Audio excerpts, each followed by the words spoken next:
Back. You know, we just have to get that out of the system. I'm your host, Antonio Chiquilla, joined by the very special man with the mustache, Matthew Levine. Give it up, give it up. Love it. Love to see it, love to see it. All right.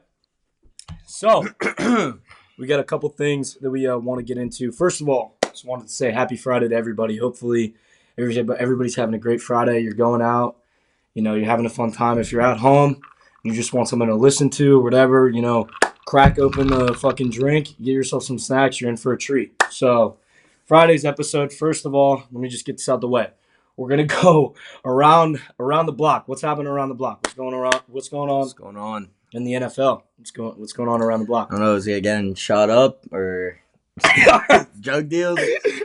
See what's going on. It's the NFL, ladies and gentlemen. Yeah, it's the NFL. Anything can happen. So, first of all, we're going to go through that. We have a couple teams, a lot of big things that have happened this week that we wanted to cover.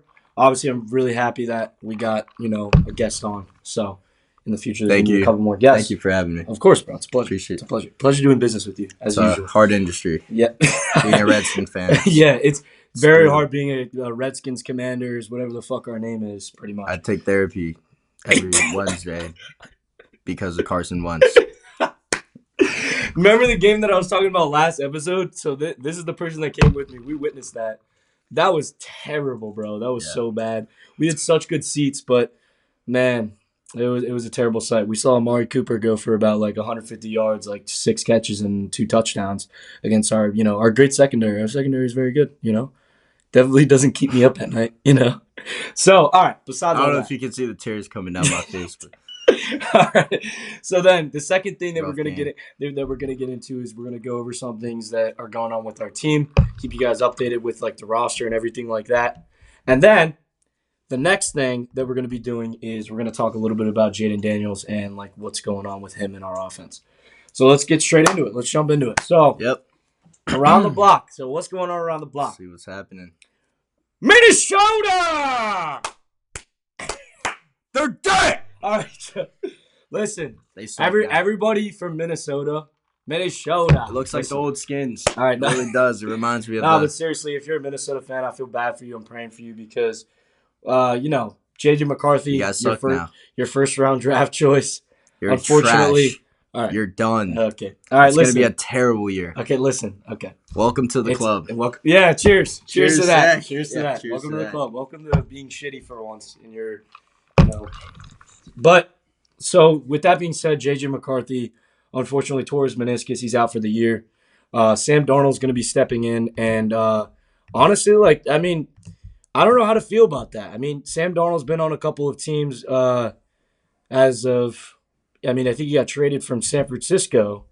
So, yeah, he got traded from San Francisco. Now he's going to be starting or in the battle for the starting job because, I mean, obviously, like with Jaron Hall and Nick Mullins, like last year, you know, they were in the battle for that spot. But it looks like, I mean, Sam Darnold, I think, is the most quality quarterback out of those four.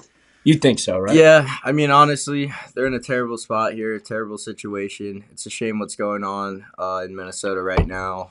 But, yeah, when you look at all these guys, you got to go with the best guy. And Sam Darnold's a veteran guy. He's going to, you know, be able to make those passes that they need to make. And it's going to be a hard year for Minnesota. You know, I was joking earlier, but this is up north. They got problems up north. They got problems, and you know, coming from a Redskin fan, you know, I'm here for you. Yeah, we're here for you. Seriously, there's hotlines. You know, you can call in Sunday night if you're, you know, really not feeling great for school tomorrow.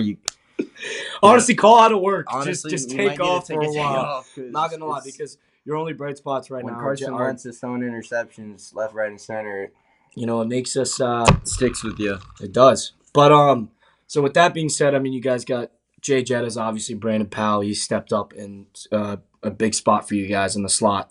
And then Jordan Addison, yikes! I mean, he picked up an injury too, and along with T.J. Hawkinson, it's pretty good. tough. It's pretty tough, skating right now Up for up the boys. north. Up north. But with that being said, we're gonna go over to New England. New England's got some shit going on too. I mean, Good old Patriots. good old Pats, But Mm. you saw a video about Drake May. Like, I mean, he's been doing pretty Yeah, well. I saw some clips of Drake May. Against the Eagles, I believe it was. He looked good. You know, that's the whole thing is you got this guy. You know, I was talking a lot of shit about him preseason and preseason. I didn't think he was really going to be anything special. You know, when we look at these UNC quarterbacks, especially Sam Al. Hey, Cheers. Actually, he was never going to be special. But I wish him all the best.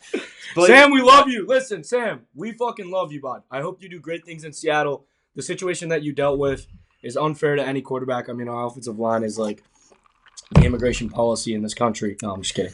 But he's just another quarterback added to the list, sadly. Yeah.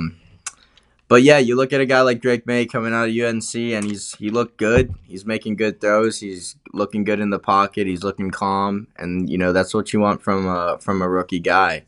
And the question is, could he potentially get that starting spot? I mean, dude, all these Patriots fans, I mean, they're going crazy right now about Joe Milton, but I think that the main point of it is I think that you cannot draft a guy like Drake May that high and not give him an opportunity to succeed in the NFL. I get it. They had the whole situation with Mac Jones where that all went downhill. They had a lot of shitty times, especially after Brady left. It's very hard to replace a guy like Tom Brady. Let's be real here. So, Patriots fans, I mean, we got one of our good friends. His name's Ben. He is a big-time Patriots fan. I'm just like, dude, like, this is how it's normal for a team to struggle. Like, it's not normal what Tom Brady did for a franchise. Like Tom Brady is going to be always Tom Brady, and I hope that maybe we see another Tom Brady, but I mean, that's going to be a very long time. Oh yeah, it's going to be a very long time. I don't think we're seeing that. Tommy, we love you, bud, but there's never or Drake. We love you. We hate you. But there's never going to be another guy like Tom Brady. Let's just be real. That is true. So the thing with Joe Milton out of Tennessee, obviously, he just has had problems with a lot of people are talking about accuracy, and that's a big thing of why they drafted Drake May, because he's got the accuracy, he's got the pocket presence, he's got the awareness. He can hit the guys in between the numbers. He can move the ball down the field. He's a good quarterback. But the thing with Joe Milton is like he's an improviser. He makes things happen when he's using his feet. But the thing is, like, how much time is that New England offensive line going to give him to run around, to try to make plays, So, I mean, I think everybody can agree. You cannot draft a guy that high with Drake May and not give him the starting job or give him a shot to do something with that team. I agree 100% on that take. All right.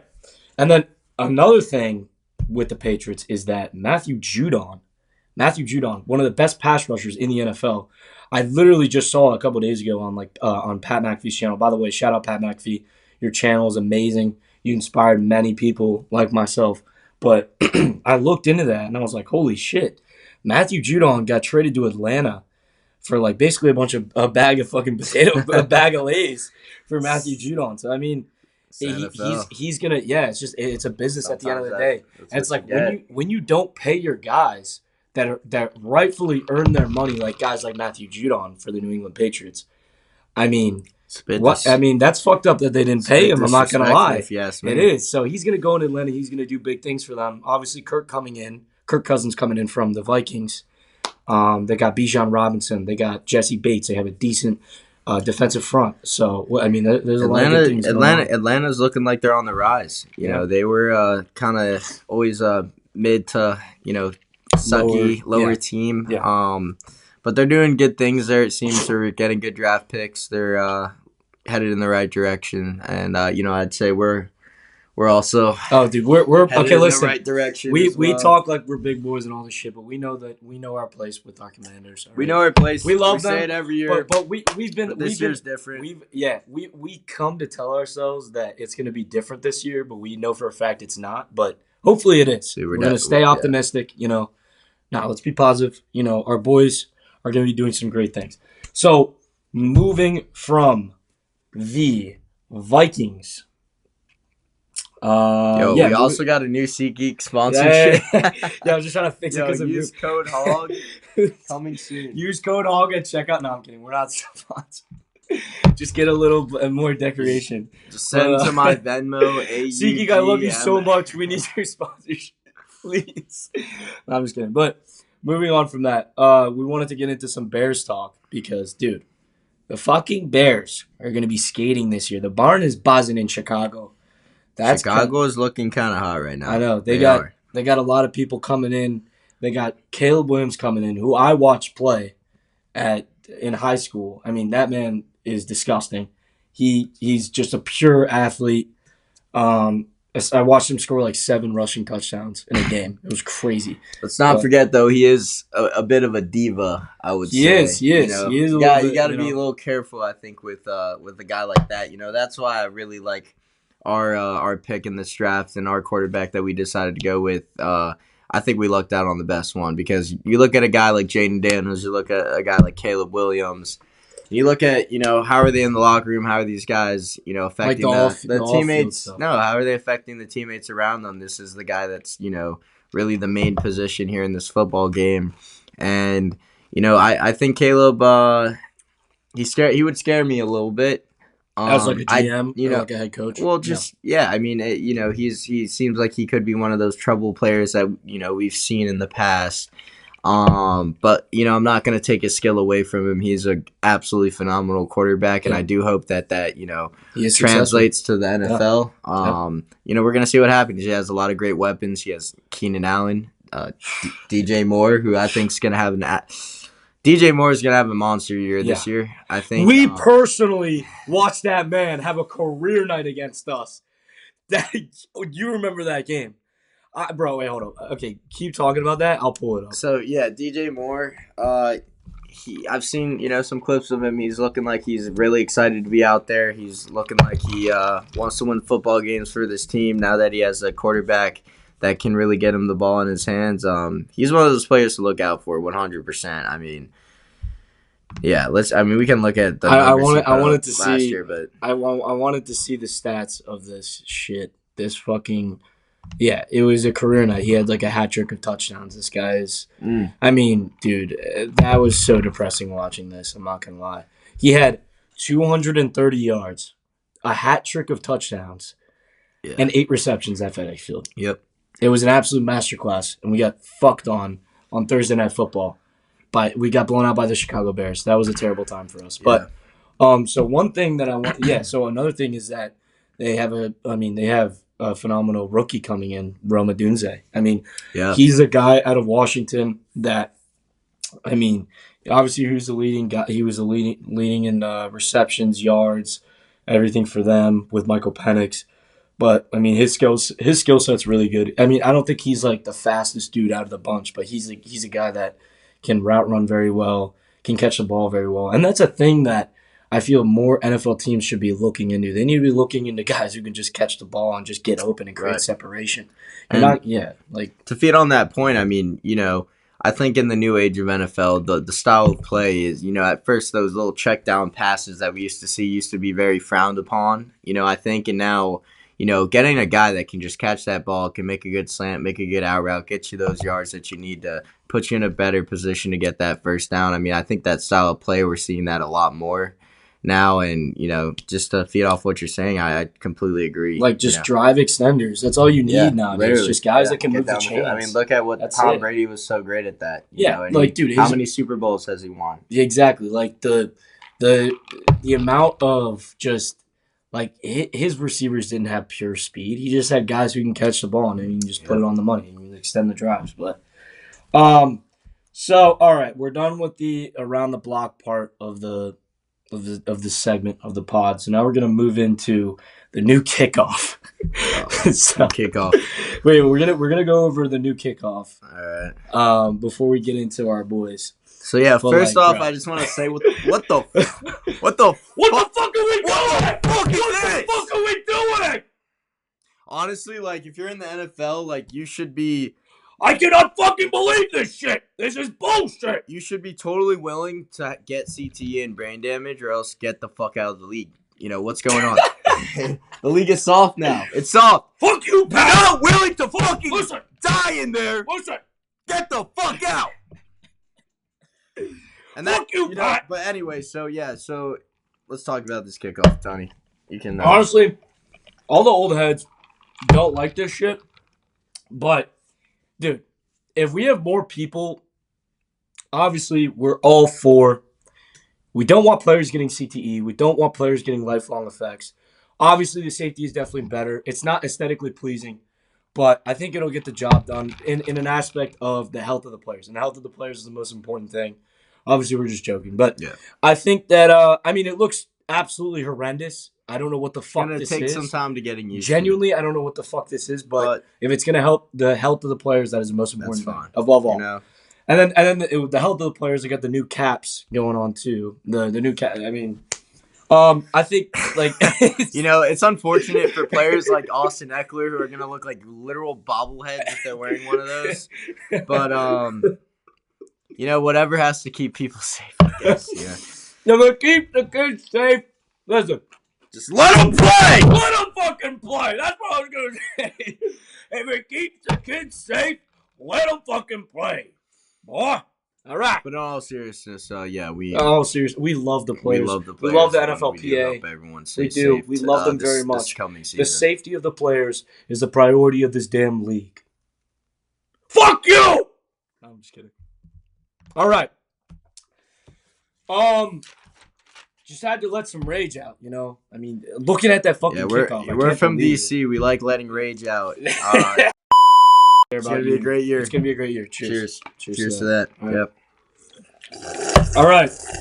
So, the last thing that we're going to go over on this episode is going to be our boys. Our boys that represent the red and gold, the red, white, and fucking burgundy, the Washington Commanders, the fucking I'll never call Washington them the football Commanders, team. But all right, no, let's get into this. So, Martavis Bryant, we just signed him. So a guy like Martavis Bryant, he's had a lot of off the field issues. He's 32. He's dealt with substance abuse, but obviously everybody deserves a second chance. I don't know what league he was playing in before. I think it was like the CFL or some shit. He was playing in another competitive league before, besides the NFL, before he got signed to us. But yeah, just like looking at our depth chart, so that should create more competitiveness in the wide receiver room. Like getting a vet like him, who has performed in Pittsburgh, who's done really good things for them, who has, I don't know what the exact statistic is, but I know that he was a top guy for the Steelers in a statistic. It was either yards, receptions, or like chances created or first down, whatever it was. But it was like Martavis Bryant, Antonio Brown, Sammy Coates, Ben Roethlisberger, like that offense. So he's done great things. We brought him in, but we'll see.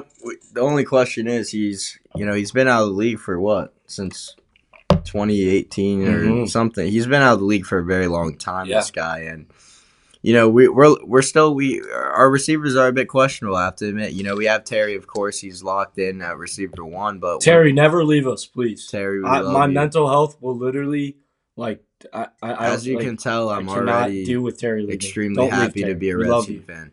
And without you, Terry, I will literally probably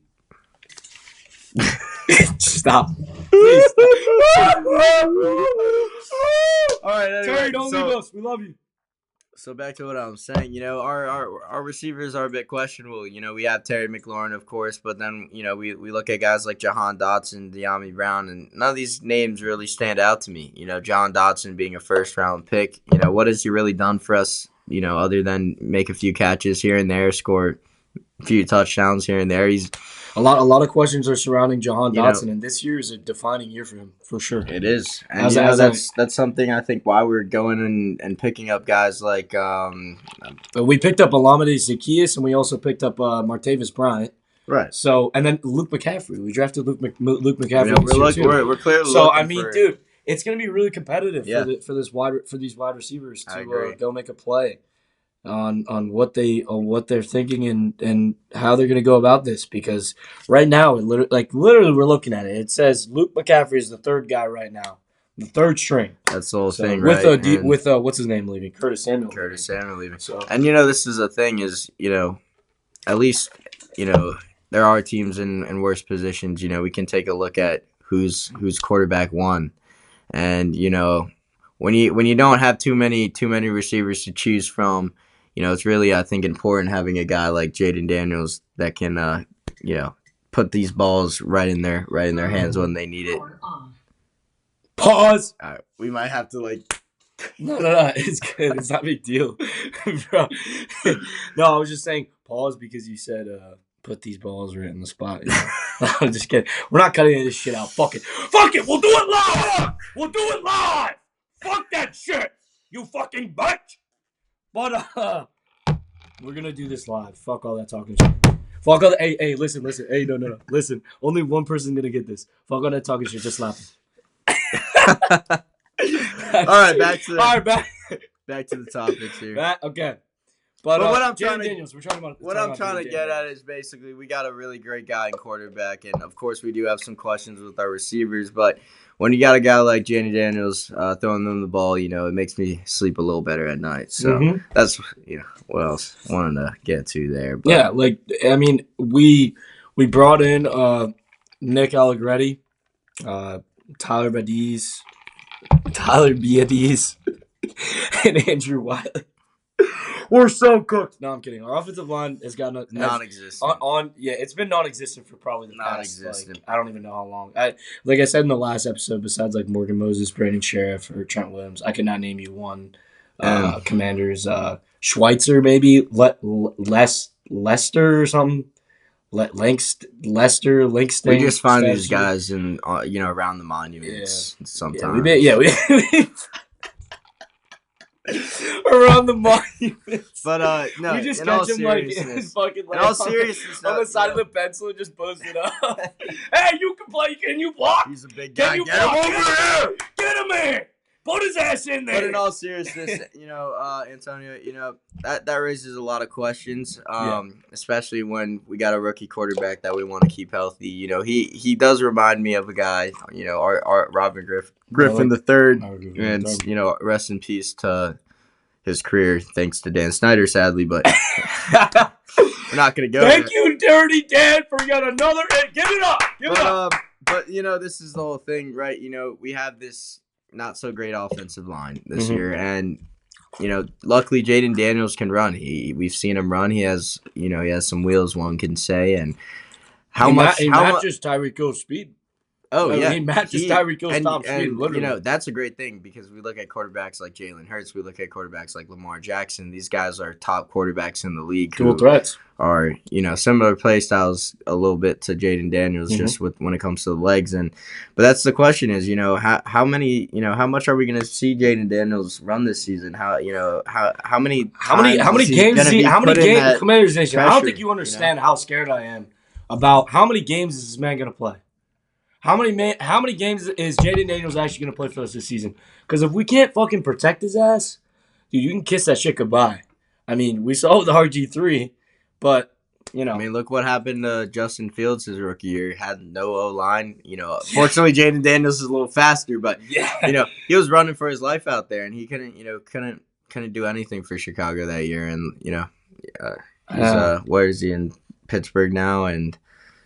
Right? Yeah, he's in Pittsburgh. Yeah. He's in Pittsburgh. He's backing up Russell Wilson. They're so hopefully it's not a similar story with Jaden. But we hope and pray that he does great things. We got a preseason game tomorrow, so we're definitely going to tune into that. We're playing, I think, the Dolphins. I believe we are playing the Dolphins in a preseason fucking slug match. It's going to be a fucking banger. It's going to be a good one. There's going to be a lot of pressure on Jaden Daniels just with blitzes with Miami's defense, but and the schemes they got are amazing. Mike McDaniel is a fucking genius. It will be a good when it comes to scheming, dude. I think both teams. I think we could expect maybe starters to play for just a little bit, a couple downs maybe. I don't think we're going to see anything too crazy here, but It'll be nice to see. Hopefully, they put some pressure on Jaden Daniels because that's another thing. You know, how fast is he at making these reads? What happens when he doesn't see his first and second read? What's that pocket work look like? You know, how quick is he getting that ball out? And you know, this will be a good test for him. You know, I think we're not going to see too much, but you know, I'm very excited to see what my glorious king, Jaden Daniels, King Jaden Daniels. Hopefully, he could save us because it's been tough sledding. But in all seriousness, another thing too is that I want to see Martavis Bryant succeed. Hopefully, we see some of him in this preseason game. Yeah, that would be great. It's been a pleasure having you on. This has been a good episode. A lot of screaming, a lot of energy. Let's go! Oh, come on, Mats! Get it! But, yeah, that'll do it for today. That'll do it. That'll be a wrap. Make sure to tune in Monday. We got another episode coming along. And, yeah, hopefully that the Commanders/Redskins/football team can get their shit together before week 1. So, yeah. Let's go. Hail to the Redskins. All right. See you guys.